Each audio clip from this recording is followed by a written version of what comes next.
Ndvunankhulu welive Cleopas Dlamini ubuyile eveni laKangwane ngemuva kwekuyawungenela umhlangano webaholi bemave base-Afrika kanye-ke nebaholi bemave ase-Europe. Ndvunankhulu bekayawumelela Silo Ingwenyama Enkosi Mswati wesithathu kulo mhlangano lebe ubanjelwe eBrussels eBelgium.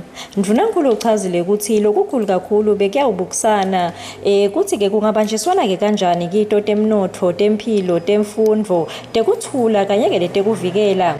Ndvunankhulu welive ubese uyaveta ukuthi ubese-ke uyamenywa njengesikhulumeli lesicavile nakulomya-ke umhlangano lapho khona-ke baholi belive lase-Italy bathembisile ukuthi-ke live laKangwane noma-ke litawuzuza kulokunyenti. Lokukhulu kulomhlangano bekuyobukwa tindlela tekubambisana emkhathini walamave lamabili ukuthi kungabanjiswana njani ukuthi kube khona incubekela phambili kutemnotho nakuletinye nje tinhlangothi letifakelana ekhatsi temfundo letifakelana ekhatsi temphilo njengoba phela sathi ukuthi sisibuya esikhatsini lesimatima lapha khona umhlaba wonke jikelele bukhungathwe sifo se-COVID.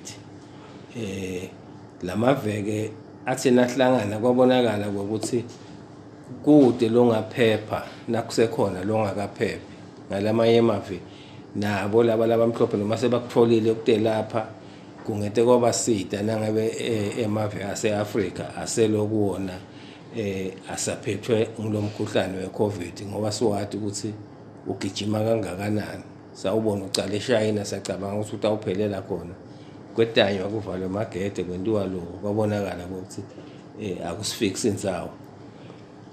Kulo mhlangano njengoba sengishito nje kubukwe tintfo letinengi letinhlangothi tehlukene nje kubukwe ukuthi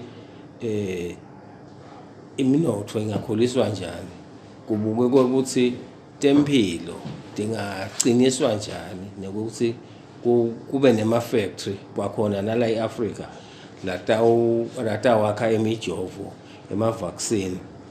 Kwabukwa nakwekuthi tekulima tona tingaqiniswa kanjani, kwabukwa tekufundza temasiko. Ndvunankhulu bengasingathwe yindvuna yetangaphandle netekudlelana nalamanye emave. Nginohlahla Thwala etindzabeni teMswati Channel ngina Gary Carlos eKing Mswati the 3rd International Airport.